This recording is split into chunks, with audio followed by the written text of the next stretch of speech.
اعوذ باللہ من الشیطان الرجیم بسم اللہ الرحمن الرحیم الحمدللہ رب العالمین والصلاة والسلام علی محمد وآلہ الطیبین الطاہرین اللہم صلی علی محمد وآل محمد وعجل فرجہم۔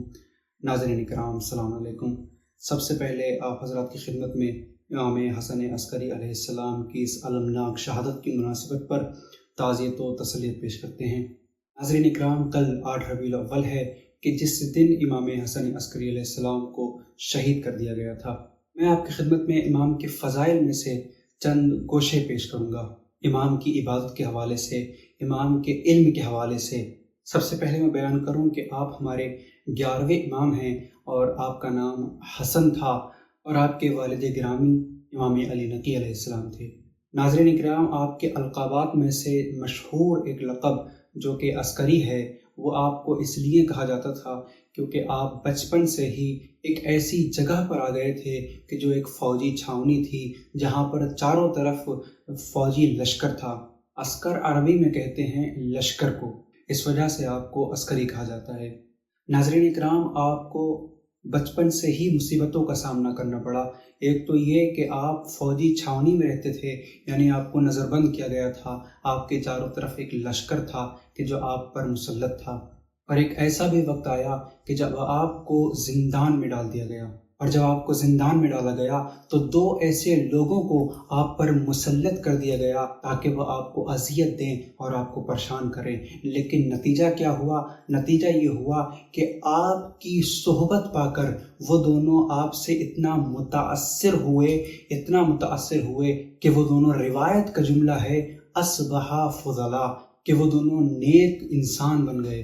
اور جب ایک مدت گزری تو ان دونوں کو بادشاہ نے طلب کیا اور دریافت کیا کہ بتاؤ، ہم زندان میں کس طرح سے زندگی گزار رہے ہیں اور تم نے کس طرح سے ان کو پریشان کیا ہے۔ تو ان دونوں کا جواب سنیے گا۔ ان دونوں نے کہا کہ ہم اس شخص کے بارے میں کیا بتائیں کہ جو دن میں روزہ رکھتا ہے اور پوری رات جاگ کر عبادت کرتا ہے۔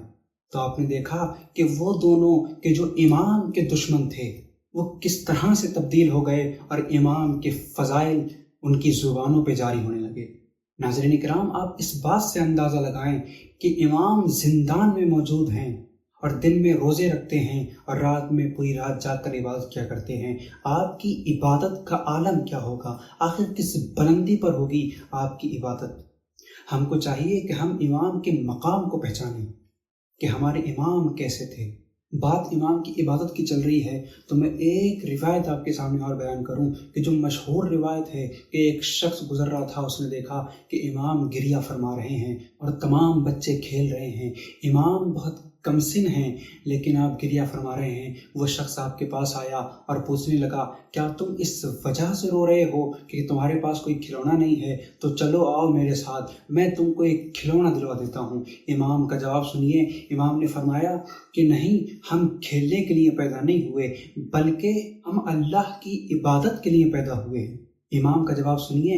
امام نے ایک آیت کی تلاوت کی، افحسبتم انما خلقناکم عبثا، کیا تم یہ گمان کرتے ہو کہ ہم کو اللہ نے یوں ہی پیدا کر دیا ہے، عبث پیدا کر دیا؟ نہیں، بلکہ اللہ نے ہم کو اپنی عبادت اور علم حاصل کرنے کے لیے پیدا کیا ہے۔ وہ شخص تعجب سے پوچھنے لگا کہ آپ تو ابھی کمسن ہیں، ابھی چھوٹے ہیں۔ امام نے فرمایا، امام کا جواب سنیے۔ امام نے فرمایا، میں اپنے بابا جان کو دیکھتا ہوں کہ جب وہ بڑی لکڑیوں میں آگ لگانا چاہتے ہیں تو وہ سب سے پہلے چھوٹی لکڑیوں کو جلاتے ہیں۔ تو میں اس بات سے خوف کھاتا ہوں، میں ڈرتا ہوں کہ کہیں جب کل جہنم کی آگ بھڑکے، جہنم کی آگ جلے تو میں کہیں اس آگ کا ایندھن نہ بن جاؤں۔ آپ نے دیکھا کہ امام نے کیا فرمایا، کس مقام پہ آپ کی عبادت ہے، لیکن پھر بھی اللہ کا خوف اتنا ہے کہ امام کمسن ہیں لیکن پھر بھی کھیل میں مصروف نہیں ہیں، پھر بھی اللہ کی عبادت میں اور اللہ کی یاد میں مشغول ہیں۔ امام نے فرمایا، ہم اللہ کی عبادت کے لیے پیدا ہوئے ہیں اور علم حاصل کرنے کے لیے پیدا ہوئے ہیں۔ آئیے میں آپ کے سامنے امام کے علم کے چند گوشے پیش کروں۔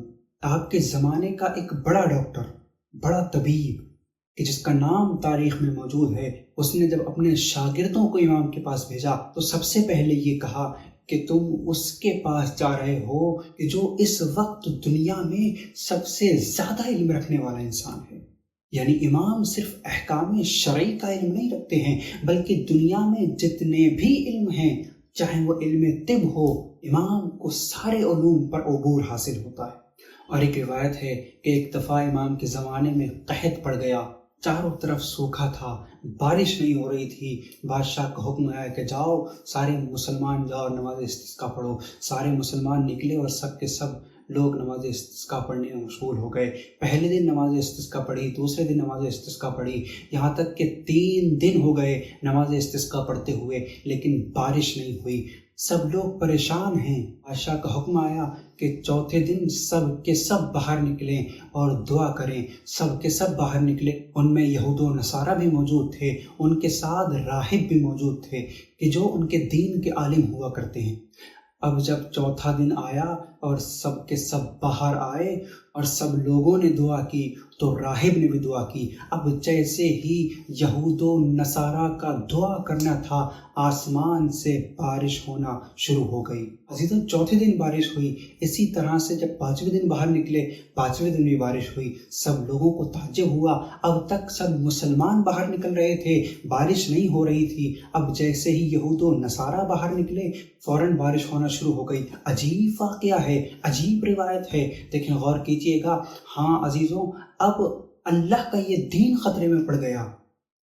وہ دین کہ جو نبی لے کر آئے تھے اس پر آج آنے لگی۔ سارے مسلمانوں کے عقیدے خراب ہونے لگے، تمام کے تمام مسلمان عیسائیت کی طرف مائل ہونے لگے۔ اب جب اس دین پر خطرہ آن پڑا، ایک مرتبہ اس بادشاہ کو اس شخص کی یاد آئی کہ جو اس زمانے میں سب سے بڑا عالم ہے، سب سے زیادہ عبادت کرنے والا ہے، جو نبی کا نواسا ہے، رسول کا نواسا ہے۔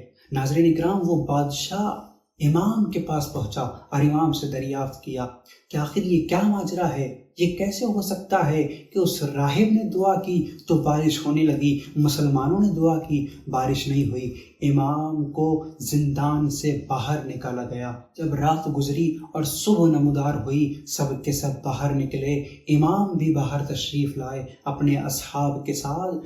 اب جب سب کے سب لوگوں نے ہاتھوں کو بلند کیا اور دعا کرنا چاہی تو امام نے اس راہب کے ہاتھ میں ایک ہڈی دیکھی کہ جو اس نے اپنے ہاتھوں میں چھپا کر رکھی ہوئی تھی۔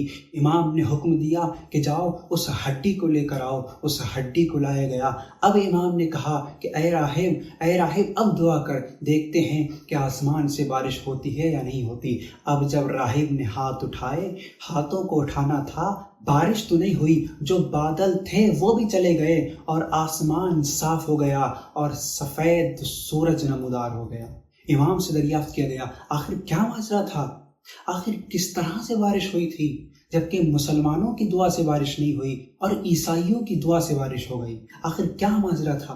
امام نے فرمایا کہ یہ شخص، یہ راہب ایک مرتبہ ایسے قبرستان سے گزرا تھا کہ جہاں پر نبی کی قبر تھی اور وہاں پر یہ ہڈی پڑی ہوئی تھی، لہٰذا اس نے اس ہڈی کو اٹھا لیا۔ نبی کی ہڈی کی خصوصیت یہ ہوتی ہے کہ جب اس کو آسمان کی طرف بلند کیا جائے تو آسمان میں بادل چھا جاتے ہیں اور بارش ہونے لگتی ہے۔